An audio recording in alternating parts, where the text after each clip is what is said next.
Okay, so the last class we were talking about cell transport and particularly focused on diffusion. So the broader chapter is cell membranes and transport.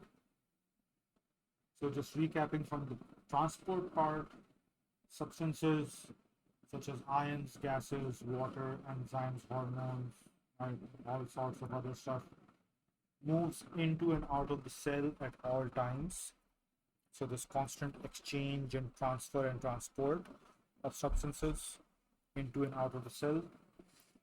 There are two types of transport that occur. One is passive, that occurs down a concentration gradient, which means it's going from high concentration to low concentration, right? And it could be concentration, it could be pressure, it could be electrochemical, and no energy is input from the cell, right? So the energy that is used is possibly kinetic energy of the particles involved or electrostatic energy, right? But nothing that the cell needs to put in for that transport to occur.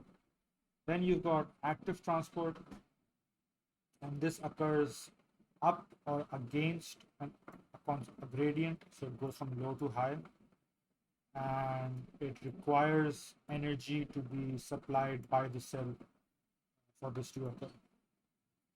So when talking about passive transport, first thing to talk about is diffusion.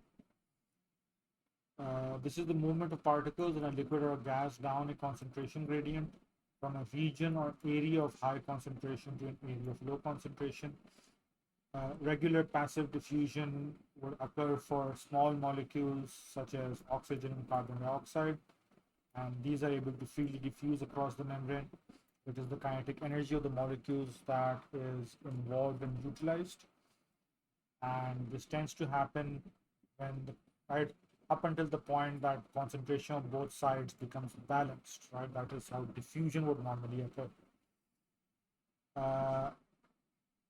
Diffusion can be affected by temperature. So the greater the temperature, the greater the rate of diffusion, because the greater the temperature, the greater the kinetic energy of the molecules, therefore more collisions and then more movement.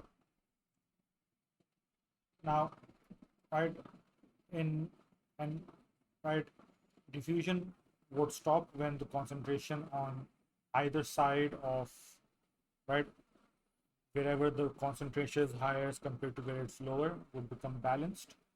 But in biological systems, because there's constant transport, there's constant uptake and excretion or removal, and there's constant movement of all sorts of particles, and so diffusion gradients are maintained and they keep the diffusion going. For example, right, blood flowing through the lungs. So blood is coming in carbon dioxide, so it's giving up its carbon dioxide, it is taking up oxygen, and it's not sitting there, so it's constantly flowing, and so new blood is coming in with more carbon dioxide which doesn't have oxygen, and so that exchange of gases continues, it doesn't stop, and that is how a diffusion gradient is maintained in the body. Other factors that affect diffusion is, like one we mentioned, is temperature, then the steepness of the concentration gradient, right, the type of molecule that is involved in diffusion, and the surface area available for diffusion. So the greater the surface area available for exchange, the higher the rate of diffusion you will have. Now, the second thing we want to talk about, right, is what's called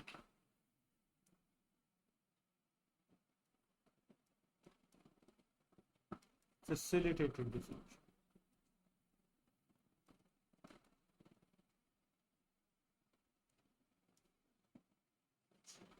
Right, so right off the bat, you want to keep in mind it is diffusion.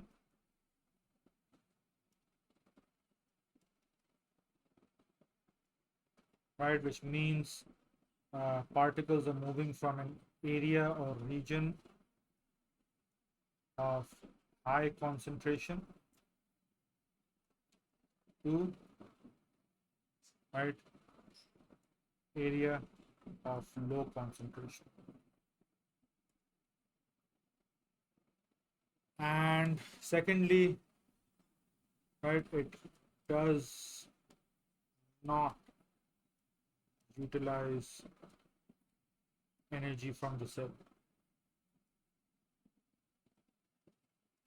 So again, it is diffusion, but it's facilitated, means it is helped.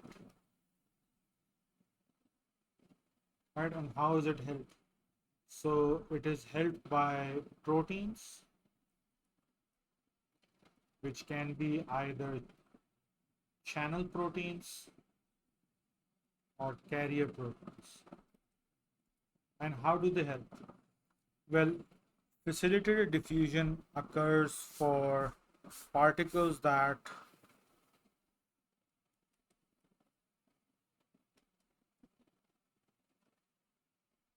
are charged. Right, so for example, they are polar,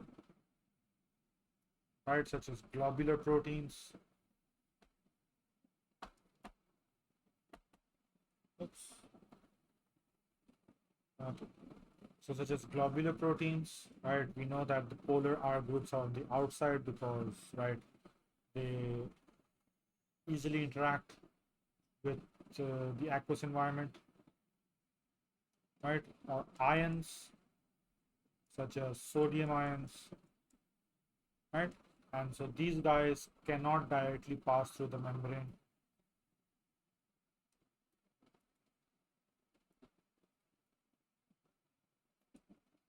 And why can't they directly pass through the membrane? Because the cell surface membrane, because of the hydrophobic interior, right? The fatty acid tails. So hydrophobic, right? Fatty acid tails or the phospholipids, right? The interior of the cell membrane, right? And others, for example, some larger particles, and this may be simply due to their size. So these larger particles, simply due to size, cannot directly diffuse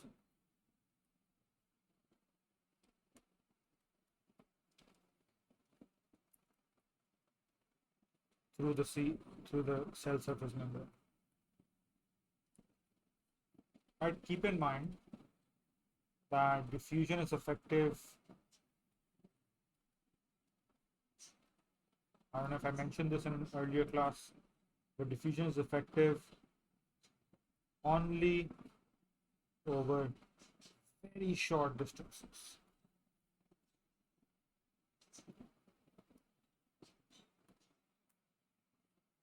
Right, unless there is another factor that is somehow promoting diffusion. So, right, if we take the example of a perfume diffusing through the room or perhaps through the house, then you've got movement of the air, or it takes time, right? And you've got air flowing, and so that helps the perfume to move about, or right, you've got color diffusing through a liquid. And if you leave it unstirred, right, if you don't shake it about, then for it to evenly diffuse takes actually pretty long, right? It takes a day or two or maybe more for it, for a drop of ink, for example, to evenly diffuse in a glass of water. If you don't like leave it untouched, right, you're not stirring it, you're not moving it, there are no vibrations helping it along, and that's why it's only effective at very short distances, right? So uh, the thickness of the phospholipid bilayer is very short, and then the smaller the molecule, right, the easier it is for it to diffuse across that distance. A large molecule will have difficulty, right? Charged molecules would have difficulty for another reason, as you mentioned. And if the distance is greater, then diffusion becomes, right, slower, at least, right, not as effective.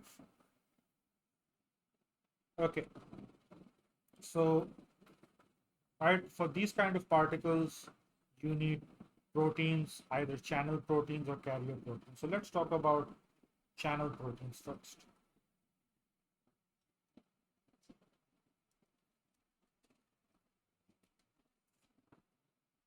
Right.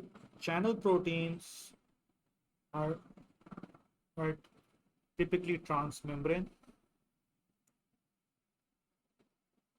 So they're membrane spanning proteins, and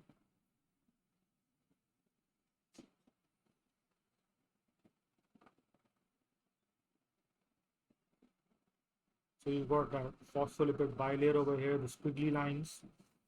And so this part of the protein would most likely be hydrophobic, the one that's interacting with the interior of the membrane. And this part over here, right, is hydrophilic. So you've most likely got polar R groups over here. So let me just write that down. You have polar or hydrophilic. Right now, this region, it's not really important for explanation, but it's most likely hydrophobic. But obviously, we're interested in the channel. So, channel itself. And so because it is hydrophilic or it's hydrophobic, right, ions or polar molecules or particles, right, can pass through. So these are sort of doorways or, specific entry points for these kind of molecules through the membrane, right? And so they're not repelled, they are welcome, if you want to use that term, and they can pass through and move into the cell or out, depending on what that direction of movement is. Uh, the proteins are somewhat specific, so it's not like it's like a door to a building and everyone can move in or out, right? So it's open to the general public and it doesn't matter who you are. It's one of those sort of doors that have the authorized personnel only board on it, right? And so it is somewhat specific to the particles that pass through.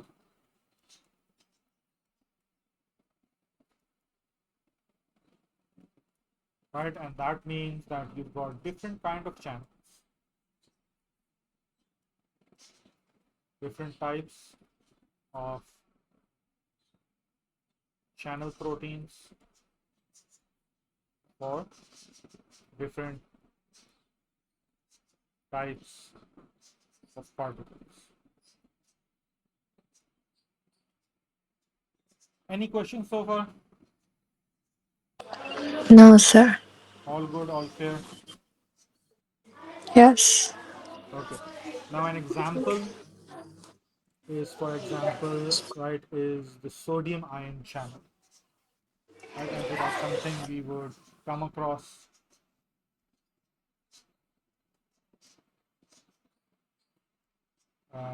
later on. Sodium and calcium and potassium. So something we'll come across when we talk about the nervous system. Uh, right, when talking about homeostasis and osmoregulation, we will talk about the movement of sodium and how that helps in osmoregulation. In fact, we've done that in our A2 classes already, and so that is, another example of sodium ion channels. I don't know if I can squeeze this in over here. Right? In fact, I don't need to. Just need to remind myself that I've got infinite pages. So sometimes, right, these channels are gated. We haven't come across these types yet. And what that means is that they need a signal or stimulus, right, to open. There are two types of gates that could be, right? So it could be, right, in the nervous system, what you have is right voltage gated, and so that basically means that the open or close based on, right now I'm not going to details, but the potential difference, so these are all terms related to electricity, right, across the cell surface membrane, which is basically right related to the ion concentration across the cell surface membrane. Right, so how that works, obviously when you get to the chapter we'll deal with it, we'll cover it, but right, a certain concentration, a certain potential difference will cause them to open up or otherwise close. The term is not given in the book, but those are ligand gated, and so that means that the channels have a binding site for certain particles, for right a small particle, and that small particle, right, when it binds, so when bound, right, opens the channel or possibly closes it, depends on how it works. So it's sort of like a, I don't know, key, right? Again, whether the binding is causing the opening or the closing depends on how the channel functions. So those are two different kinds of channels, right? But not all of them. So it's sometimes, right? Other channels are just open all the time, right? And so the voltage gated or the gated and the ligand gated, so these gated channels are a subset of the channel process. Okay. The other type is the carrier protein.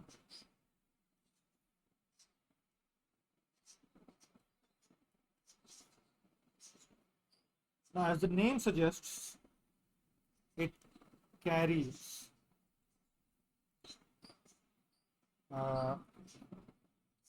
right particles. Again, using the term particles to stay, you know, cover all the different types. So whether they're hormones or molecules or ions or whatever they are. So it literally carries particles into or out of cells. And I actually take you to the book for the illustration. Let me put that on screen.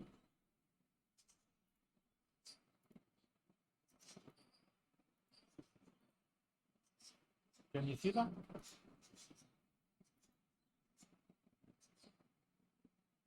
Hello? Yes, sir. Okay. Okay, sure. So, right, what you have is, Yeah. right, this is the outside of the cell over here, as you can see. Right, the inside, and the carrier protein is open to the outside. You've got a higher concentration of molecules, such as amino acids, to be transported in. And so it takes one of those and then it carries it to the inside, opens up, right, releases it to the inside, and then back again. Right? So that's how it's working. Again, these are for either charged particles or slightly larger molecules that wouldn't work. Right? So it's not necessarily it's always ions that we're talking about. So that's illustration for clarity. And now going back to the whiteboard.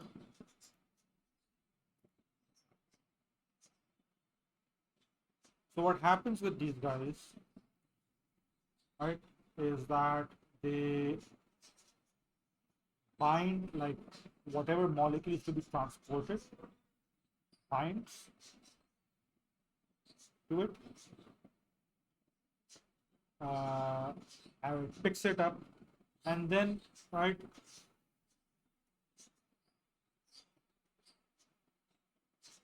picking up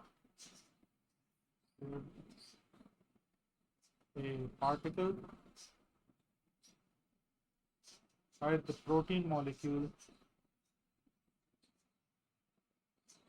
rotates to other side of the cell surface membrane, and right, that rotates by right, during that rotation it also changes shape,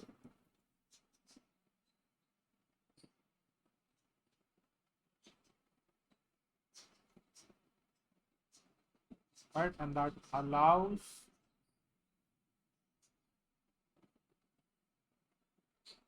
the particle to be released.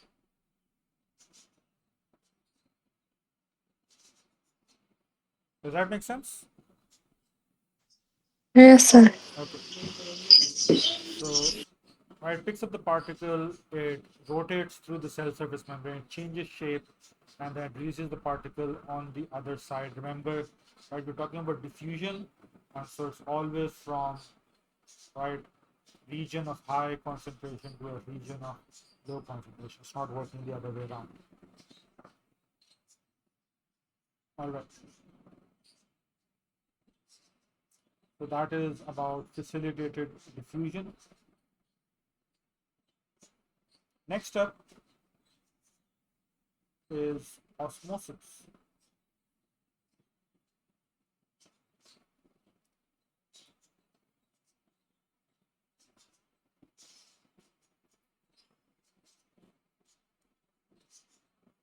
All right, so osmosis is primarily it is diffusion, but it is a special case of diffusion, right, for of water molecules.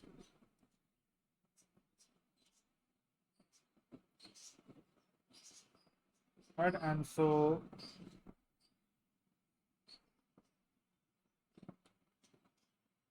how the term you want to use is, right, the movement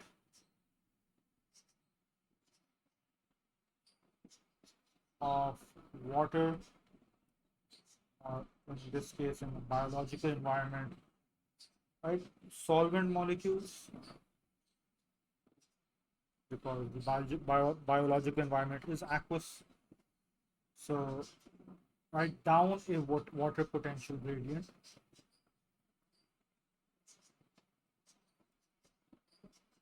So instead of using the term concentration, right, we're using water potential.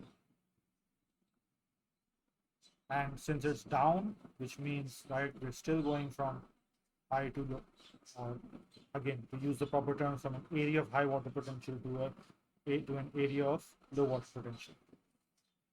But one specific thing you need to keep in mind is, right, this happens through a partially permeable membrane.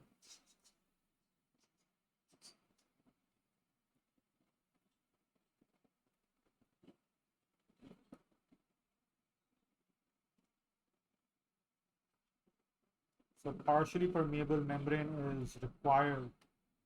Right? It wasn't required for diffusion. Diffusion does not need a partially permeable membrane, whether it's just regular passive diffusion or if it's facilitated diffusion, either of those. Right? But osmosis needs a partially permeable membrane. And the reason it needs a partially permeable membrane is because, right, these kind of membranes uh, can allow certain solutes,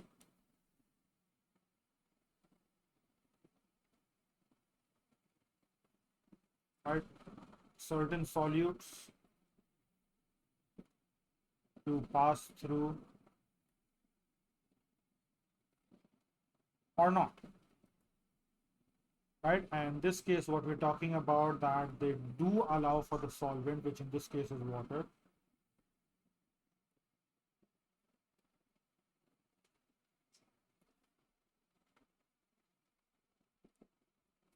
to move across freely.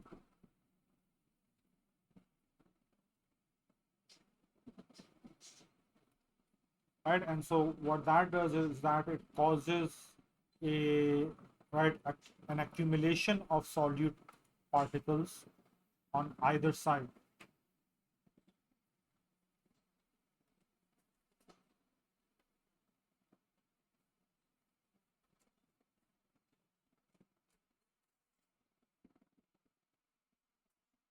Depending, right?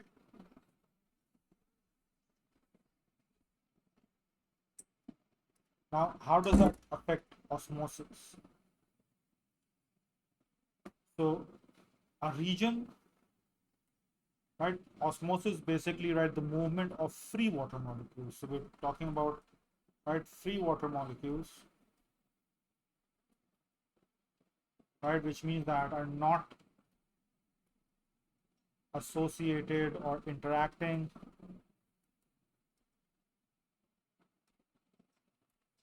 with solute particles.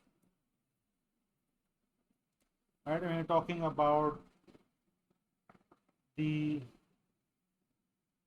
right concentration of these water molecules as compared to the solute molecules. So a region where you know there are more free water molecules. So the more free water molecules there are, right, compared to solute,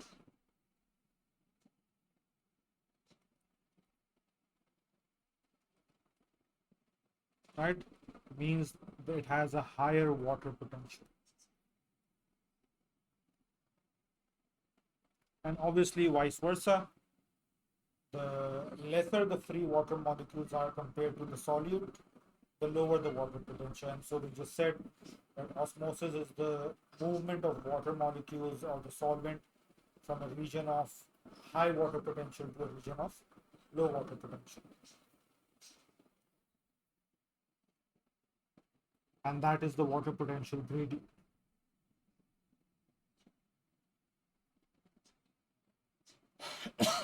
Sorry. Okay. Any questions? No, sir. So now let's come into the biological system. Obviously, if right you have cells and environment that has a higher water potential.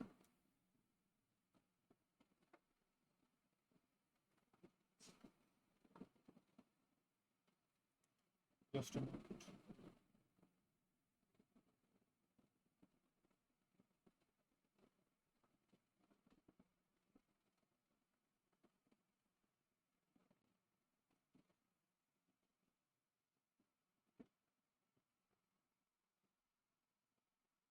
So, right, the free water molecules, we talked about that.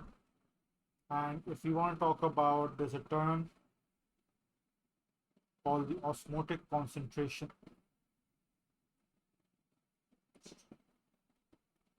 Osmotic concentration.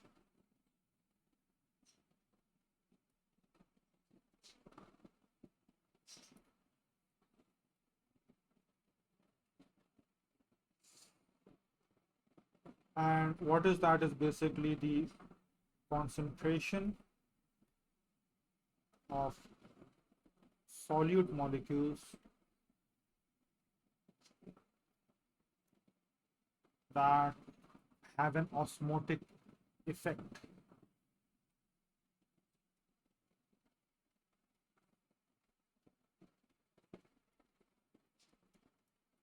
What do they mean by osmotic effect? That means they're going to affect the water potential over here. Right? They're going to affect the water potential. They're going to cause a movement of water molecules possible. Right? And so the terms used for different solutions, right? Because obviously you're talking about solute and solvents or solutions. You have right with different osmotic concentrations. So comparatively, you either talk about a hypertonic solution, right, which means it has a high solute concentration,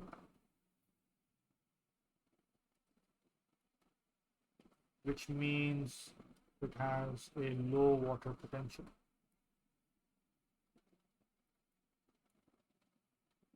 Then you've got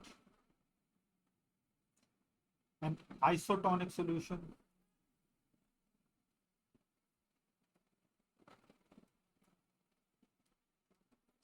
right, which means it has the same solute concentration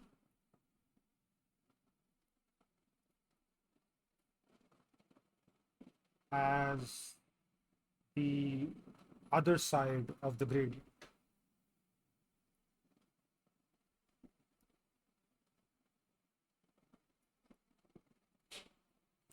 Right, now in this case, we're not going to say whether the water potential is low or high, because if it's the same solute concentration, then that would mean that free water molecules, right, are also the same, and so we're not going to have any movement happen.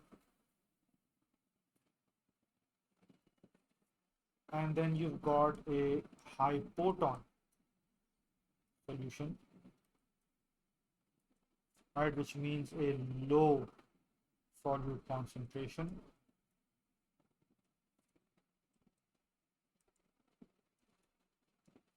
right, and a low solute concentration meaning a high, or I should say higher or lower water potential.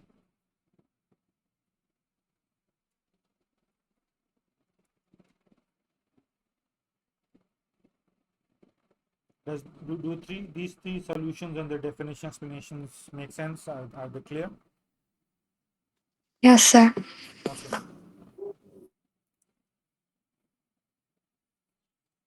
So what would happen if you place a cell in an isotonic solution?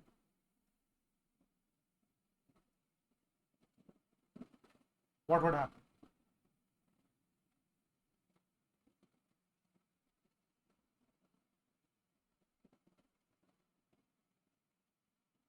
Any ideas?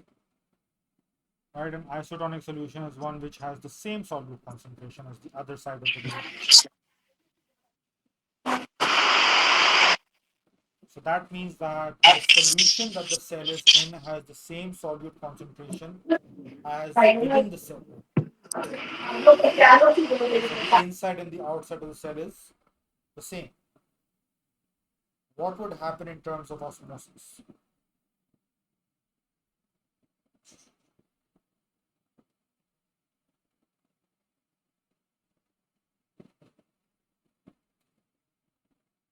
Any ideas? No, sir. It's the same. It's iso, right?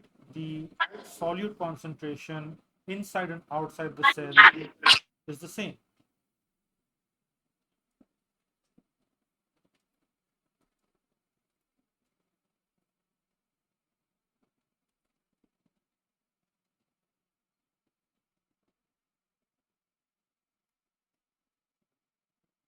Right?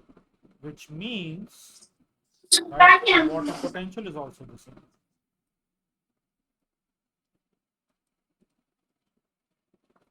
Which means there is no net movement of water molecules. Again, talking about osmosis, right? We're not concerned with the movement of the solute molecules, of water molecules into or out of the cells.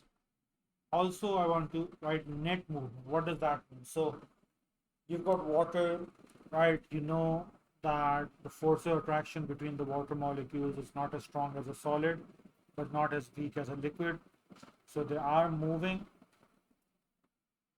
right? But they're not packed together, but they're not very far apart, right? They do have kinetic energy, and so there is a membrane, and right? Some of these guys will cross the membrane still, even if it's isotonic, right? And so, but the net movement, so you calculate, oh, how many molecules moved from right inside to outside and how many from outside to inside, and the net total, right, outside to inside and inside to outside, and so, right, +1, -1, for example, and the net movement, there's no net movement, right? So it's pretty much balanced out. There's no change happening. Okay, so it's not that water molecules aren't moving at all. Is that right? Even if they are, it just stays balanced. Okay. Yes, sir. Now let's talk about animal cells because the plant cells will require a bit of explanation. So I'll leave that for tomorrow. For animal cells,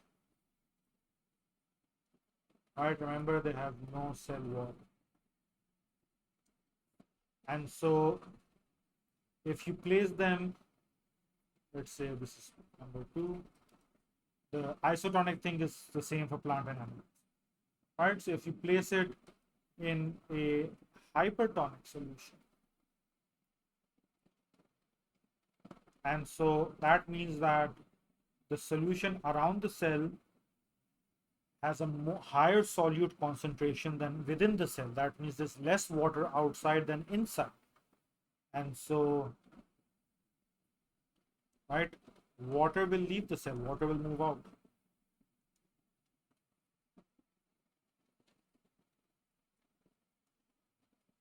right, and the cell will shrink. And if it stays that way, it will die because that shrinkage is going to affect its metabolic processes.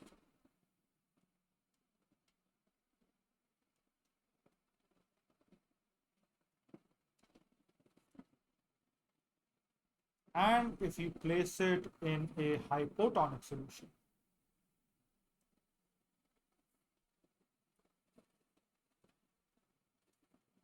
then that means that the solute concentration around the cell is lower than inside the cell. That means there's more water on the outside and less water inside the cell. So there'll be a net movement of water into the cell.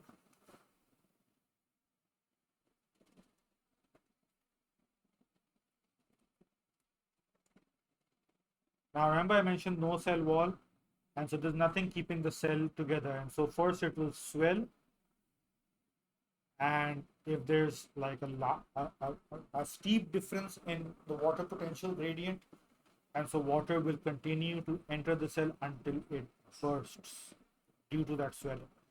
And if it bursts, well, there's no going back from that, right? You can't apply sellotape on it and fix it. And so that obviously the bursting means cell death. Make sense? Yes, yes, sir. Okay. So, right, I'll stop here for today. And tomorrow we'll pick up from here. We'll talk about how hypertonic and hypotonic solutions affect plant cells. And then we'll move on and talk about active transport. Okay. Yes, Oh, sir. oh, by the way, right before I end, talking about osmotic concentrations, I mentioned concentration of solid molecules that have an osmotic effect, right? That means, right, there are certain molecules that do not have an osmotic effect, right? So they do not interact with water, right? They do not dissolve. So, for example, you've got starch, right, or lipids. So lipids are hydrophobic, so they've got nothing to do with water. Starch, right, it does not dissolve in water, so it has nothing to do with water or any such molecules, right, that do not interact with, right, they do not affect osmotic concentration.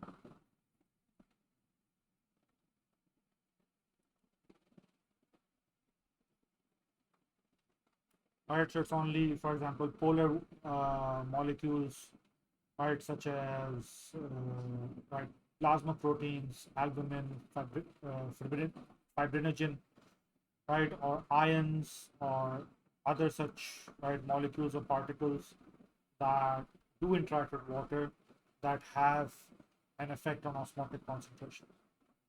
Okay, so it's not everything inside the cell that is having an effect.